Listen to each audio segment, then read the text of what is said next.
আজকের ক্লাসে আমরা আলোচনা করব একটা ডিপার্টমেন্টাল কস্টিং এর একটা চ্যাপ্টারের অঙ্ক। যে অঙ্কটা একটাই করলে হয়ে যাবে, আপনার পুরো চ্যাপ্টারটা বুঝে যাবেন। এখানে মূলত দুই ক্যাটাগরি অঙ্ক থাকে। একটা হলো এই আপনাকে ওপেনিং ইনভেন্টরি, পারচেজ, সেলস এবং ক্লোজিং ইনভেন্টরি দিব, আর একটা আমরা অপর ক্লাসে আলোচনা করব। ওকে, তাহলে দেখুন কি দেওয়া আছে। এবং এটা কিন্তু অনার্সের অ্যাকাউন্টিং ডিপার্টমেন্ট এবং ডিগ্রি থার্ড ইয়ার দুটোটাতে কাজে লাগে, এবং আমার মাস্টার্সও কাজে লাগে। এটা খুবই ইম্পর্টেন্ট একটা চ্যাপ্টার এবং খুবই ইজি, একটু খেয়াল করেন। Cosmos company Sadia variety stores carries on business in three department, অর্থাৎ তিনটা ডিপার্টমেন্ট এখানে দেওয়া আছে, ডিপার্টমেন্ট 1, ডিপার্টমেন্ট 2, ডিপার্টমেন্ট 3। অনেক সময় কিন্তু পাঁচটা ডিপার্টমেন্টও দেওয়া থাকে, ডিপার্টমেন্ট এ, বি, সি এভাবে দেওয়া থাকে।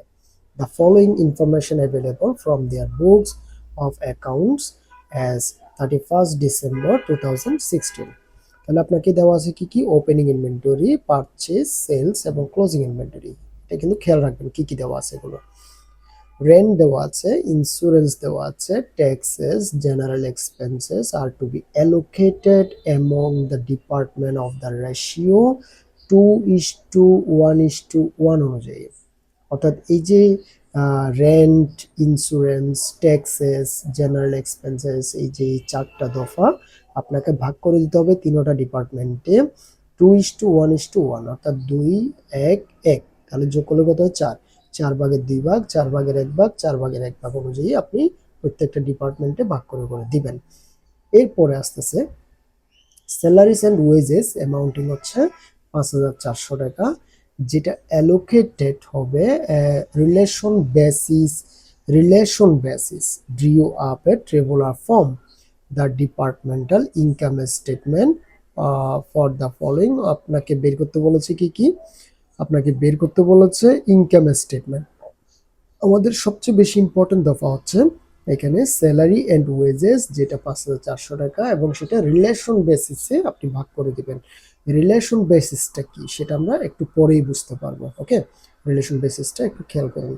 তাহলে আমাদেরকে ইনকাম স্টেটমেন্ট করতে বলেছে। ইনকাম স্টেটমেন্ট করতে গেলে আমরা জানি আগে আমাদেরকে গ্রোস ইনকামটা আগে বের করে নিতে হবে, হ্যাঁ, বা যেটাকে আমরা মোট লাভ বলে থাকি। তাহলে মোট লাভ আমরা কিভাবে বের করব? মোট লাভ বের করতে হবে সেলস থেকে কস্ট অফ গুডস সোল্ড আমাদেরকে বিয়োগ করতে হবে। এখন কস্ট অফ গুডস সোল্ড তাহলে বের করতে হবে। কস্ট অফ গুডস সোল্ড আমরা কিভাবে বের করি? ওপেনিং ইনভেন্টরির সাথে পার্সেল যোগ করে ক্লোজিং ইনভেন্টরি বিয়োগ করলে আমরা পাই যে কস্ট অফ গুডস সোল্ড। এবার ওই কস্ট অফ গুডস সোল্ডটা যদি সেলস থেকে বিয়োগ করেন তাহলে আপনি পেয়ে যাবেন গ্রস প্রফিট বা গ্রস ইনকাম। এরপর আপনি নেট প্রফিটের জন্য কাজ শুরু করবেন, এগুলোকে বিয়োগ করে, যেগুলো হচ্ছে অপারেটিং এক্সপেন্সেস। ওকে, তাহলে আমরা খেয়াল করি। আমাদের ফার্স্ট অফ অল সেলস দেওয়া ছিল, আমরা সেলসটাকে লিখে ফেললাম। ওকে, এবং টোটালের জন্য একটা কলাম করে নেবেন। টোটালে আমরা বসিয়ে দিলাম, তিনোটাকে যোগ করে আমরা টোটালে বসালাম। এরপর আমাদেরকে কি করতে হবে? কস্ট অফ গুডস সোল্ড বের করতে হবে। তাহলে কস্ট অফ গুডস সোল্ড আমরা কিভাবে বের করলাম? তো এর আগের ক্লাসগুলোতে আপনি বুঝতে পেরেছিলেন যে ওপেনিং ইনভেন্টরির সাথে পার্সেল যোগ করতে হবে আর ক্লোজিং ইনভেন্টরি বিয়োগ করতে হবে। দেখুন, ওপেনিং ইনভেন্টরির সাথে পার্সেল যোগ করে এটা পাওয়া গেছে, এবং সেখান থেকে ক্লোজিং ইনভেন্টরি বিয়োগ করে এটাই হচ্ছে আমাদের জন্য কস্ট অফ গুডস সোল্ড। এবার এই কস্ট অফ গুডস সোল্ড আমাদেরকে কি করতে হবে? সেলস থেকে বিয়োগ করতে হবে। সেলস এটা থেকে যদি আমরা কস্ট অফ গুডস সোল্ড এর টাকাটা যদি বিয়োগ করি তাহলে এটা পাচ্ছি, যেটার নাম হচ্ছে গ্রস প্রফিট। এখানে এ মাইনাস বি দিল, অর্থাৎ এটাকে এ ধরা হয়েছে এবং এটাকে বি ধরা হয়েছে। আপনি এগুলো না দিলেও চলবে, বোঝার প্রেক্ষিতে দেওয়া হয়েছে। তাহলে সেলস থেকে আমরা কস্ট অফ গুডস সোল্ড বিয়োগ করলাম এবং আমরা পেলাম কি? Gross profit. ঠিক আছে, তাহলে সেম ভাবে আপনি সবগুলোকেই এভাবে বিয়োগ করবেন। টোটাল সেলস থেকে total cost of goods sold বিয়োগ করলে টোটাল গ্রস প্রফিট হচ্ছে আমাদের এটা। এবং প্রত্যেকটা ডিপার্টমেন্ট 3, ডিপার্টমেন্ট 2, ডিপার্টমেন্ট 1-এ এগুলো পাওয়া গিয়েছে। এরপর আমরা কি করব এখন? Operating expenses. অপারেটিং এক্সপেন্স আমাদের কি দেওয়া আছে? রেন্ট দেওয়া আছে, ইন্স্যুরেন্স, ট্যাক্সেস, জেনারেল এক্সপেন্সেস, এই চারটা। আর এই চারটা দফা আপনাকে কিভাবে বলা হয়েছিল? 2:1:1, অর্থাৎ যোগ করলে কত হয়? 2 আর 1-এ 3, 3 আর 1-এ 4।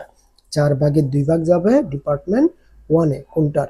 এই টাকাটার, রেন্টের টাকাটার 4 ভাগের 2 ভাগ যাবে ডিপার্টমেন্ট 1-এ। ওকে, তাহলে ডিপার্টমেন্ট 1-এ 9,840 টাকার 4 ভাগের 2 ভাগ টাকা আপনি এখানে বসালেন। ঠিক আছে, সেম ভাবে 4 ভাগের 1 ভাগ টাকা এখানে, 4 ভাগের 1 ভাগ টাকা এখানে, আর টোটাল যোগ করলে দুইটাই আসবে। সেম ভাবে ইন্স্যুরেন্সের টাকাও 4 ভাগের 2 ভাগ, 4 ভাগের 1 ভাগ, 4 ভাগের 1 ভাগ। সেম ভাবে ট্যাক্সের টাকাও 4 ভাগের 2 ভাগ, 4 ভাগের 1 ভাগ, 4 ভাগের 1 ভাগ। আবার জেনারেল এক্সপেন্সেসের টাকাও সেম ভাবে 4 ভাগের 2 ভাগ, 4 ভাগের 1 ভাগ, 4 ভাগের 1 ভাগ করে আপনি প্রত্যেকটা ডিপার্টমেন্টে এখানে লিখে দিলেন, ঠিক আছে?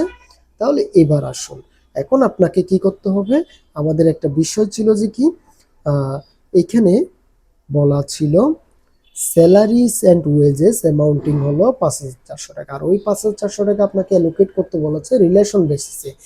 এটা হয় কি রিলেশন বেসিস আপনাকে এমনিতে বলে দিয়েছে, কিন্তু অনেক সময় বলে থাকে এটা সেলস বেসিসে করো। হ্যাঁ, তো রিলেশন বেসিস আর সেলস বেসিস একই কথা, অর্থাৎ আমাদেরকে সেলস অনুযায়ী এটাকে ভাগ করে দিতে হবে।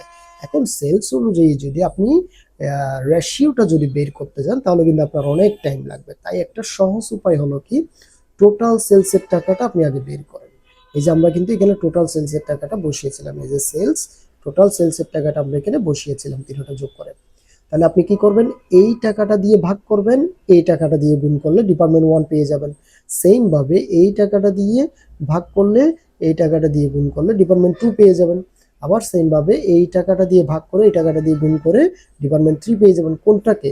এই যে এটাকে, যেটা বলেছে রিলেশন বেসিস। রিলেশন বেসিস যে কথা, সেলস বেসিস একই কথা, আমরা সেলস ভিত্তিতে এটাকে ভাগ করে দিব।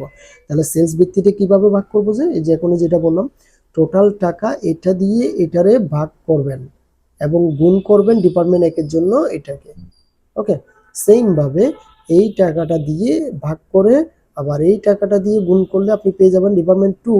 সেম ভাবে এই টাকাটা দিয়ে ভাগ করে আর এই টাকাটা দিয়ে যখন আপনি গুণ করবেন ডিপার্টমেন্ট 3 পেয়ে যাবেন। ঠিক আছে, করে দেখুন, করলে এটা মিলে যাবে, আপনার এই আনসারগুলো আসবে। ওকে, তারপর টোটাল তিনটা যোগ করলে আমরা এটাই পাবো। তাহলে এবার আমরা কি করব, এই 5টা ফিগারকে যোগ করলে এটা পাবো, যেটা আমাদেরকে গ্রস প্রফিট থেকে বিয়োগ করতে হবে। আর গ্রস প্রফিট থেকে যদি আমরা বিয়োগ করি তখন আমরা নেট প্রফিটটা পেয়ে যাব। সেম ভাবে এখানে এগুলো যোগ করলে এটা পাবেন, আর এই যোগফলটা এখান থেকে বিয়োগ করে দিতে হবে গ্রস প্রফিট থেকে, তারপরে আপনি এই ফিগারটা পাবেন। সেম ভাবে এগুলো যোগ করলে পাবেন যে আপনি এটা টোটাল টাকা, আর এখান থেকে এটা বিয়োগ করে দিবেন, তখন এটা পেয়ে যাবেন। এভাবে সেম একই কাজ।